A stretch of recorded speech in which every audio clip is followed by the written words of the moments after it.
마음이 울컥하는 날은 당신이 여전히 살아있다는 증거다. 무감각보다 더 좋은 것이 바로 이 작은 떨림입니다. 그 떨림이 삶의 온기를 다시 느끼게 합니다. 오늘 이 이야기를 듣고 계신 여러분, 요즘 문득문득 마음이 울컥하실 때가 있으신가요? 별것 아닌 일에 눈시울이 붉어지거나 오래된 노래를 듣다가 갑자기 가슴이 먹먹해지거나 지나가는 풍경을 보다가 알 수 없는 감정이 밀려올 때가 있으신가요? 괜찮습니다. 그것은 약해진 것이 아닙니다.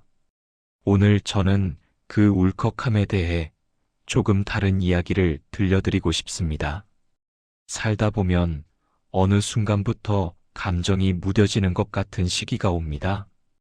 기쁜 일에도 예전만큼 기쁘지 않고 슬픈 일에도 예전만큼 슬프지 않습니다. 모든 것이 담담하게 느껴집니다. 어떤 분들은 이것을 성숙이라고 부르기도 합니다. 하지만 정말 그럴까요? 무감각해지는 것이 정말 성숙일까요? 한 할머니의 이야기를 들려드릴게요. 74살의 이 할머니는 오랫동안 감정을 느끼지 못했다고 합니다. 남편을 떠나보낸 후 마음을 닫아버렸습니다. 슬픔이 너무 컸기에 다시는 아프지 않으려고 스스로를 무감각하게 만들었습니다. 몇 년을 그렇게 사셨습니다. 웃지도 않고 울지도 않고 그냥 하루하루를 보냈습니다. 살아있지만 살아있는 것 같지 않았습니다. 그러던 어느 봄날이었습니다. 창밖으로 벚꽃이 흩날리는 것을 보았습니다. 남편과 함께 걷던 그 벚꽃길이 떠올랐습니다.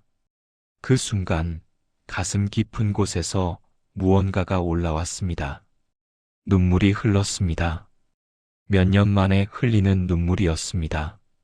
그날 할머니는 한참을 우셨습니다.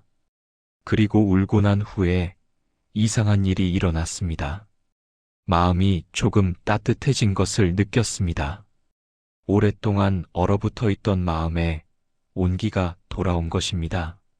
마음이 울컥하는 날은 당신이 여전히 살아있다는 증거다.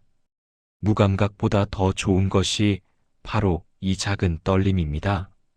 그 떨림이 삶의 온기를 다시 느끼게 합니다. 이 말을 다시 한번 생각해 봅니다. 울컥한다는 것, 그것은 마음이 아직 살아서 움직인다는 뜻입니다. 돌처럼 굳어버린 마음에서는 울컥함이 생기지 않습니다. 여전히 느낄 수 있다는 것, 그것이 바로 살아있다는 증거입니다. 여러분은 요즘 언제 마음이 울컥하셨나요? 혹시 손주의 웃는 얼굴을 보실 때였나요? 아니면 오래된 앨범 속 젊은 시절 사진을 보실 때였나요? 아침 햇살이 유난히 따뜻하게 느껴지던 순간이었을 수도 있고, 라디오에서 흘러나오는 옛 노래를 들었을 때였을 수도 있습니다. 그 모든 순간들이 소중합니다. 그 울컥함은 여러분의 마음이 아직 부드럽고 따뜻하다는 증거니까요. 또 다른 이야기가 있습니다. 68살의 한 아버지가 계셨습니다. 평생을 강하게 사셨습니다. 눈물을 보이는 것은 남자답지 못하다고 생각하셨습니다. 어려운 일이 있어도 표정 하나 변하지 않았습니다. 그런데 어느 날 딸의 결혼식에서 그만 눈물을 흘리고 말았습니다. 딸의 손을 잡고 입장할 때 갑자기 눈앞이 흐려졌습니다. 참으려고 했지만 참아지지 않았습니다. 결혼식이 끝나고 아버지는 부끄러워하셨습니다. 많은 사람들 앞에서 눈물을 보였으니까요. 하지만 딸이 다가와서 말했습니다. 아빠가 우는 거 처음 봤어요? 그래서 더 감동이었어요. 그 순간 아버지는 깨달았습니다. 감정을 숨기는 것이 강한 것이 아니라는 것을. 울 수 있다는 것, 느낄 수 있다는 것, 그것이 진짜 살아있는 것이라는 것을, 우리 세대는 감정을 드러내지 않는 것을 미덕으로 배웠습니다.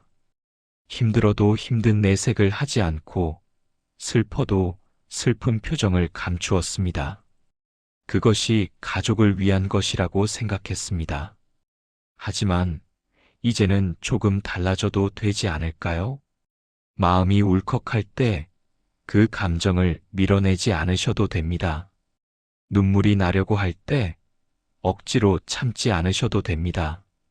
그 떨림은 여러분이 여전히 사랑하고 그리워하고 감사할 줄 아는 사람이라는 것을 보여줍니다.